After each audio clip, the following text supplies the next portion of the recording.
The prosecutor's voice was sharp, slicing through the silence. He painted her as a cold, calculating wife. Her husband, a respected businessman, had died in agony. The autopsy found traces of digitalis, a deadly poison, in his tea.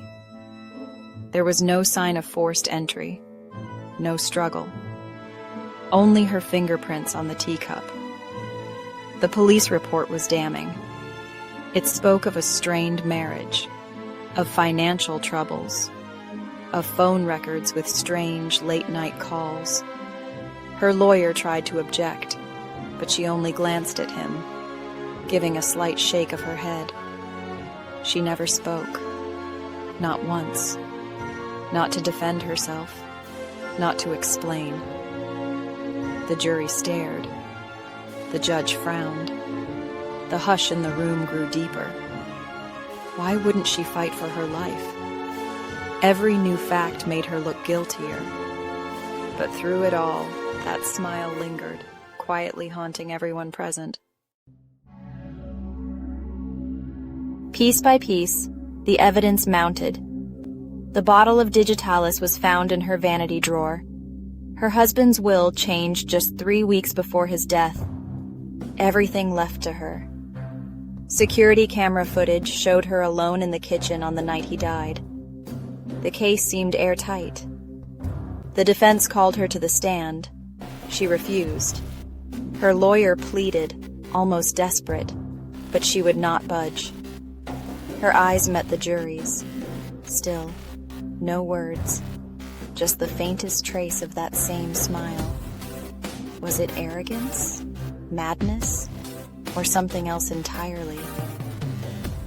Whispers fluttered like moths in the gallery.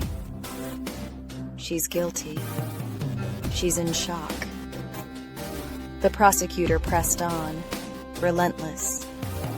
Each revelation seemed to tighten the noose. Yet, a few jurors hesitated, troubled by something they could not name. The judge's gavel was firm. "Is there anything you wish to say in your defense?" Silence. She only closed her eyes, her smile fading to a soft sadness. The bailiff looked away, unable to meet her gaze. Her mother, in the front row, sobbed quietly. Still, she remained composed, a statue carved from secrets. The prosecutor's final argument echoed through the room. She never cried, never pleaded, only smiled. What kind of innocent woman smiles at her own doom? The jury's faces were pinched, some angry, some afraid. The tension was a living thing, crawling up the walls. As the jury filed out, the clock on the wall ticked louder. Every second stretched into an eternity. Everyone wondered, what truth hid behind her silence? Was it pride or pain? The answer was as close as her lips, and as far as their understanding. The jury returned. 12 faces, pale and serious, filed into their seats. The foreman stood, voice trembling. "We find the defendant."